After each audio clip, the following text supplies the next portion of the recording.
Rodrigo Duterte made his first appearance before the International Criminal Court last week. The former Philippine president is being tried on suspicions of crime against humanity during his war on drugs. But have you thought about this? Where does the ICC come in? Why is it conducting the trial? How does it function? And what is its role? Let us break it down for you. The ICC is an international tribunal headquartered in The Hague. It was established to investigate and prosecute those accused of serious crimes of global concern. How did it come into existence? The idea of such a court took roots in the 1990s. The UN had earlier formed similar tribunals to tackle war crimes in former Yugoslavia and Rwanda, but they were considered inefficient. Around the same time, Trinidad and Tobago requested the UN to form a permanent international court. Slowly, such efforts gained support, especially in Africa and Europe. In July 1998, the International Criminal Court's founding treaty, known as the Rome Statute, was adopted. Over 60 countries approved it, and 4 years later, the court began to function. Now, the Rome Statute grants the ICC jurisdiction over 4 main crimes.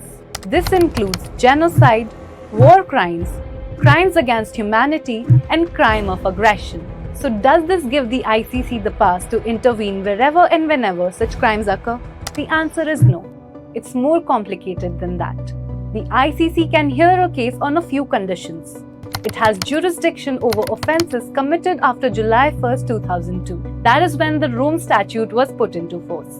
It can only intervene when the national court fails or is unwilling to take action. The country where the offence was committed must be a party to the Rome Statute, and the perpetrator's country of origin should also be a part of the statute. There are 124 countries party to the founding treaty of the ICC. Meanwhile, around 40 countries never signed the treaty. This includes India, China, North Korea, Iraq, Saudi Arabia, and more. Several others signed the statute, but their legislatures never ratified it. This includes the US, Russia, and Israel, among others. To date, 2 countries have withdrawn from the ICC. One of them is Burundi. The other one is the Philippines. Former President Rodrigo Duterte pulled out of the ICC after it launched a probe into his war on drugs. Duterte said domestic courts were enough to enforce the rule of law in the Philippines. However, the ICC issued an arrest warrant for Duterte this month.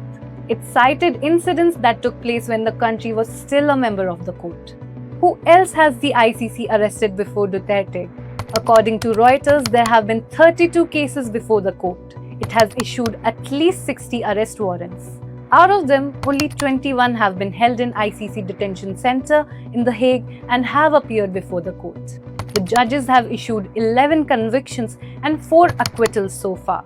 The court has been conducting investigations in Palestine, Ukraine, Myanmar, Venezuela, and several African states. While Israel does not recognize its jurisdiction, Palestine was admitted to the ICC in 2015. That is why the court issued arrest warrant for Prime Minister Benjamin Netanyahu last year.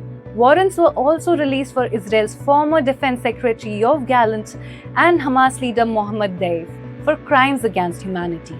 The White House had slammed the ICC for creating a, quote, shameful moral equivalency, unquote, between Hamas and Israel. A year before this, the court had also sought Vladimir Putin's arrest amid the Ukraine war. Now, were there any implications of these warrants? You see, the ICC has no police force of its own. It cannot track down the suspects by itself. Instead, it relies on its member states to make the arrests and transfer them to The Hague. If a person wanted by the ICC sets foot in a member's territory, it is obliged to arrest them. This means the accused will need to consider if they want to risk traveling. That is why Putin didn't go to South Africa in 2023 for a BRICS summit. All of this, along with ICC's failure to apprehend the perpetrators in Sudan and Myanmar, have raised important questions. Does ICC even hold any real power? Or is it just another toothless organization? What do you think? Let us know in the comments. Arzu Tawar for NDTV.